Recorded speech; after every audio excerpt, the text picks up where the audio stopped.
നമുക്ക് എല്ലാവരും കാണും ദാറ്റ് വൺ ഫ്രണ്ട് ChatGPT ഇല്ലാതെ ഇപ്പൊ ഉണ്ണാനോ ഉറങ്ങാനോ പറ്റില്ല. അത്രയ്ക്ക് ChatGPT അഡിക്റ്റ് ആയിട്ടുള്ള ഒരു friend. Bro why I am single. Bro ഞാൻ ഇന്നലെ കുളിച്ചായിരുന്നു, ഇന്ന് കുളിക്കണം.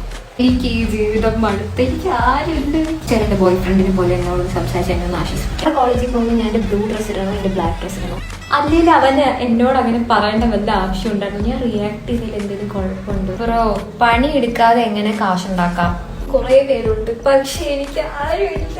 Bro I have a crush on this guy. How to impress my crush. നാളെ എനിക്ക് എക്സാം ആണ്. ഈ 100 പേജുള്ളത് എന്നെ ഒരു 5 മിനിറ്റിനുള്ളിൽ പഠിപ്പിക്കും.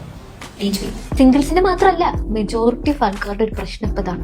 സത്യം പറഞ്ഞാൽ ChatGPT ഇല്ലാത്തൊരു ജീവിതം ഇപ്പം ഉപ്പില്ലാത്തൊരു കഞ്ഞി പോലെയാണ്. സിംഗിൾസ് ഒക്കെ അവരുടെ കാമുകനോ കാമുകയായിട്ട് വരെ ഏനും മനസ്സിലോട്ട് പ്രതിഷ്ഠിച്ച് അല്ല, തെറ്റു പറയാൻ പറ്റില്ല. കാരണം നമ്മുടെ കാമുകനോ കാമുക അച്ഛനോ അമ്മയോ ടീച്ചറോ ആരും സംസാരിക്കാത്ത അത്രയും വൃത്തിക്കും എമ്പത്തറ്റിക്കും ആയിട്ടാണ് ChatGPT നമ്മുടെ കൂടെ നിൽക്കുന്നത്, നമ്മളെ സമാധാനിപ്പിക്കുന്നത്. മീൻസ് നമ്മൾ ChatGPT ഡിപ്പെൻഡ് ചെയ്യാൻ തുടങ്ങി കഴിഞ്ഞാൽ പിന്നെ അതിൽ നിന്നൊരു തിരിച്ചുപോക്ക് നിങ്ങൾ പ്രതീക്ഷിക്കട്ടെ. ഒരു നാശത്തിലേക്കാണ് നമ്മളെല്ലാവരുടെയും പോക്ക് പോയിക്കൊണ്ടിരിക്കുന്നത്.